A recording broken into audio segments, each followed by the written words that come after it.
go on page 92 when we are done. Okay, so this is the first part of our trig equations.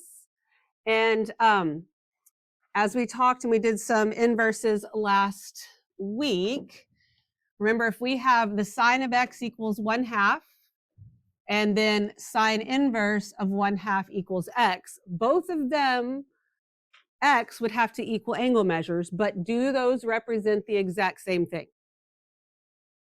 Are these two equations equivalent?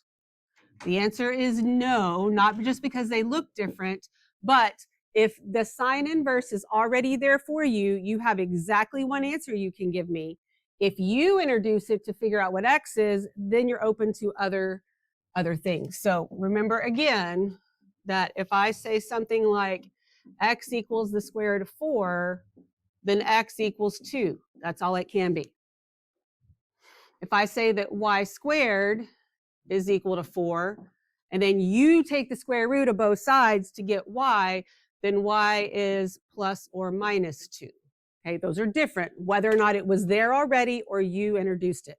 So what we looked at last week was it was already there. It was already there, so for sine and tangent, our answers had to be between negative pi halves and pi halves, and cosine had to be between 0 and pi. When we get to these equations that we're working with now, we're going to be introducing the inverses to get what we need, and then that kind of opens us up to some other things. Okay, so let's read some of these words here. So this says, on the unit circle, okay, talking unit circle here, we know that there are two angles between 0 and 2 pi, okay, that 0 and 2 pi is considered a restricted domain where sine of theta equals 1/2, okay? Sine is positive in the first and second quadrants, so right here, this angle right here would be pi 6, then we get that 1/2, and then this angle right here would be 5 pi 6, so there's two different angles that'll give us 1/2, okay? Pi 6 and 5 pi 6. However, due to domain restrictions, if I write it like this, you get pi 6 only. Okay, so again, it depends on how it's written, whether it's already there or you're going to have to take the inverse to figure it out. As a result, we are solving equations involving trig functions. Okay, now not every equation that has trig functions. We actually did a couple of equations last week, but the inverse was already there. We weren't introducing it. But when we are solving them involving trig functions, we must modify our solutions to account for any domain restrictions or lack thereof. Okay, so maybe I have domain restriction and maybe I don't, and we have to handle both of those different situations. Okay, everybody okay with the differences and how the differences work? Okay. All right, so we're going to start with the general solutions. General solutions means we kind of don't have any domain restrictions. So since the trig functions are periodic, remember they just keep repeating and repeating and repeating, we have infinitely many solutions to an equation if no domain restriction is given. Okay, so if it just says find all of them, you have an infinite amount of them. Obviously, we're not going to list them all out individually because that would be impossible. So let's reconsider equation 1, okay, which was the sine of x equals 1/2. And that occurs when x equals pi 6 and 5 pi 6, right? So that's kind of what we have here. So I'll just read you through the rest of this here. In order for me to solve for x here, I would have to take the sine inverse of both sides. And so, well, I guess I'll just use this here. And so we can say, if I take the sine inverse of both sides, then x would equal the sine inverse of 1/2. And we introduce that. That's what's going to make our answers different. Now, I purposefully left off a step up here because usually when we do this, and even here, even if we don't write a second step, here we would put the little square root signs on there. And I didn't because we know what we're doing, so we can jump from here to here, and that's okay, right? So even though what I'm doing here is taking the inverse, because my answer should be an angle now because this is a ratio of sides, I don't necessarily have to write this step every time. And maybe it's better that we don't, because then we're not even looking at it as an inverse. And if it's already there, we use it. If not, I can still answer the question without writing that step, because both of these imply that x is going to be an angle measure. So if I have when I want the general and I want all of the solutions, here's what you should do every time. We're going to do a little X and Y axis. Pretend like there's a circle on there. No need to draw it. And then we know that we want to take, we need to know what is the angle when sine is a positive 1/2. Sine is positive in the first and second quadrants. Okay. So X equals. In the first quadrant, what angle gives me 1/2 for sine? Square root of 2/2. Pi thirds. First quadrant, pi 6. 1/2 pi 6. Okay, pi 6. All right, and then the second quadrant, what is it? 5 pi 6. Okay, there we go. All right, now that's just one lap around, right? But I can keep running laps, and I can run the laps in any direction. So if I'm here at 5 pi 6, oops, I didn't mean to make another point. Oh, goodness. It was a minute to use the same point. If I'm here at 5 pi 6 and I run around the track again, I'm going to be in the exact same spot, but I will either add 2 pi or subtract 2 pi, right? And I can keep running lap after lap, but it's going to take a full 2 pi to get back here or to get back here. And so if I want to use my infinite amount, I'm going to add to each one of these 2 pi k. Okay, that means any multiple of 2 pi, adding or subtracting, because k could be a negative number. And same thing here. And 2 pi is what I'm using because, again, yeah, it's one lap around, but also that's the period for sine. But then I have to go on and say where k is an integer. Okay, integer are your whole numbers, positive or negative, and including 0. All right, so any multiple of 2 pi. We all good with that? All right, so now for cosine, that means cosine is positive in first and what? Fourth. Okay, and we're going around, none of this negative pi half stuff. I'm going to go around 1 times 0 to 2 pi on my circle. And in the first quadrant, what angle gives me a cosine value of 1/2? Pi thirds. And then what is my fourth quadrant pi thirds angle? 5 pi thirds. And then since I want an infinite amount of them, these also just become plus 2 pi k.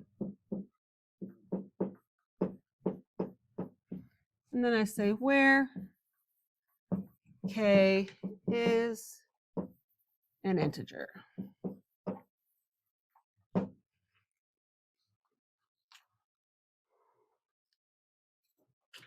Everybody good so far? Okie dokie. So then tangent. Tangent is positive in the first and third. Okay. So in the first quadrant, what angle gives me a tangent value of 1?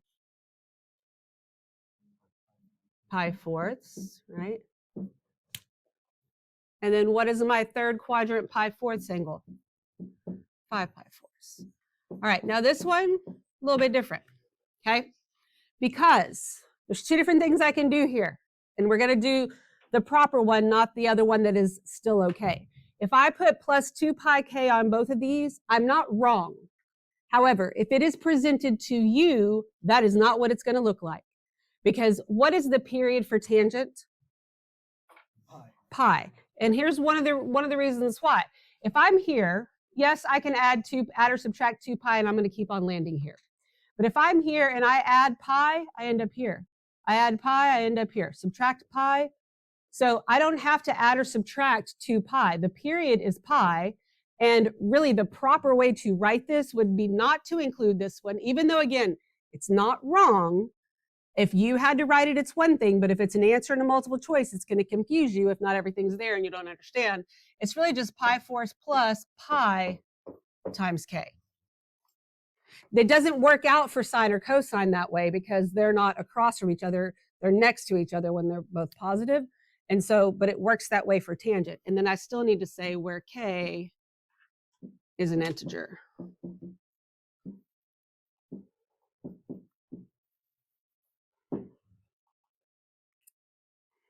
Any questions about that? Do you understand why it's different, why it works? Okay, I'll take that as a yes. All right, flip it over. Now in example 1, it says find all solutions to the equation, and there are no domain restrictions there at all. So I'm gonna make my little X and Y. Cosine is negative in which 2 quadrants? The left sides, yes. Second and third, okay. And so X is equal to, well, it's the square root of 2 over 2, so I know it's a pi-4ths angle, but then this tells me I need my second quadrant pi-4ths angle, which is 3 pi-4ths, and then I need to add to that plus 2 pi k, and then what's my third quadrant? 5 pi-4ths, and then, oops, not a comma, plus 2 pi k, and then I need to say where k is an integer.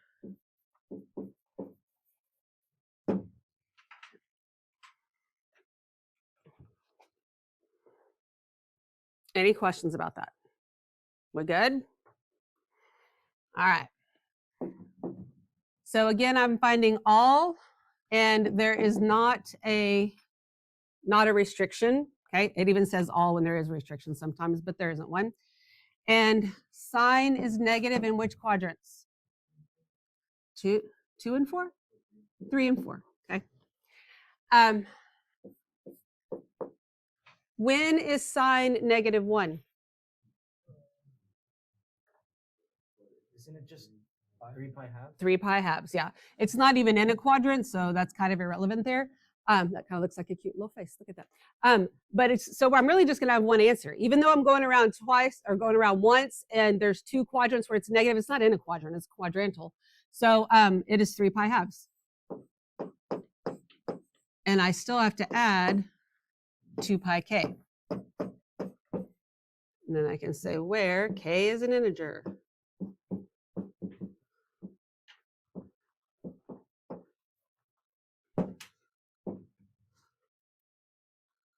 Okay. Any questions at this point? All right.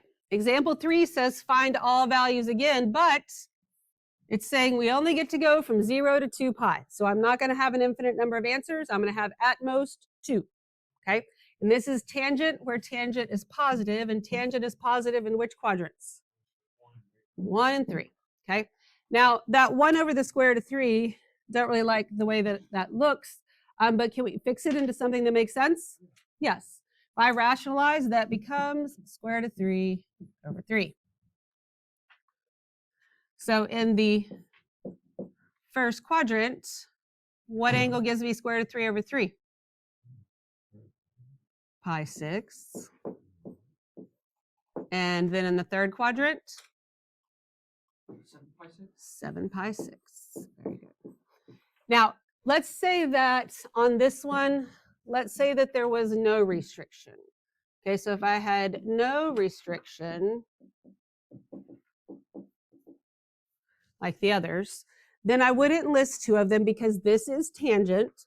I would say x equals pi 6 plus what? Pi k. Pi k, and then where k is an integer.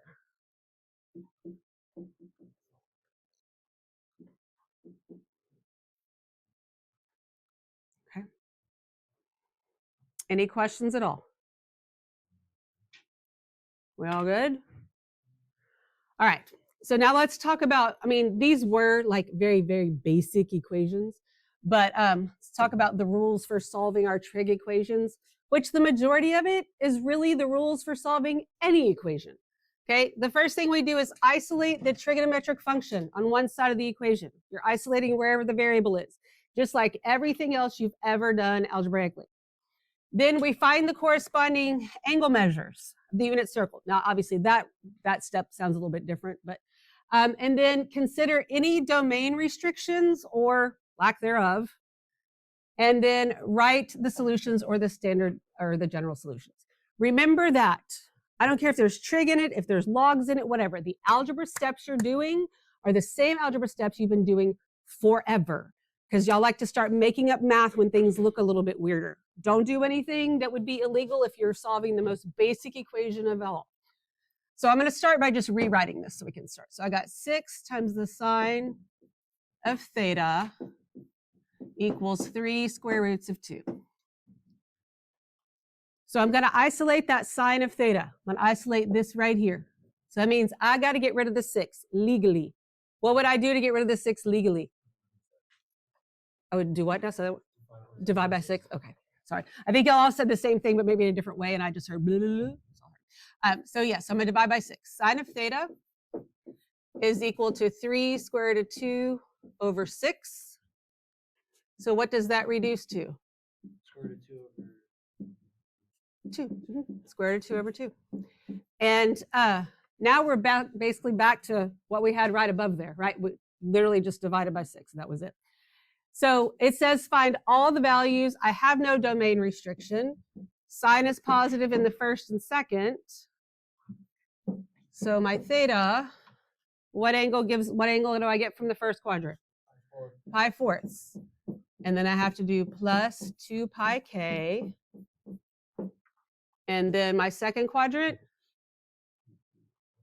3 pi fourths plus 2 pi k.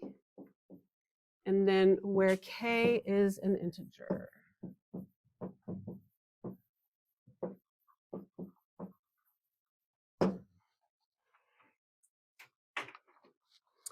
Any questions at all? Okay. This next one says, let f of x equal this equation, g of x equal 2. In the xy plane, what are the coordinates of the points of intersection of the graph of f and g? So what is it asking me to do? Set them equal to each other. So I'm going to get 3 plus 2 times the cosine of x equals 2. Now I'll say again, when you throw trig stuff in there and you throw other stuff in here, here's where y'all like to start trying to get creative. Doing things like, and I don't know why, because it wouldn't be legal any other time, dividing by 3, or my favorite, adding 3 plus 2 and getting 5. Because y'all know that you can't do that for a long time, but for some reason, if it looks weird, that must be legal. Don't do those things, okay? Like, just tell yourself it's the same stuff you've been doing. So I do need to do something with the 3, but what am I going to do with it? Subtract it from both sides, just like everything else. So 2 times the cosine of x equals -1. Then we can divide by 2 and get the cosine of x equals -1/2. -1/2. Okay. Everybody okay with all that so far? Now, we have domain restriction here. We're only going from 0 to 2 pi. So I can have at most 2 answers. Okay, and cosine is negative in the second and third quadrants. Cosine, when cosine is 1/2, what kind of angle is that? What would be your reference angle? pi thirds. Pi thirds. Good. So then what's your second quadrant pi thirds angle? 2 pi thirds. And then your third quadrant? 4 pi thirds. Very good. Now, tomorrow we're going to get into a lot more solving that has a lot more algebra in it, but I just wanted to start you off with the very basic ones. I'm going to go ahead and give you the full assignment, but I only want you doing through 8. Only stop at number 8, and then we're going to go on from there tomorrow. Okay, we good on that? Perfect.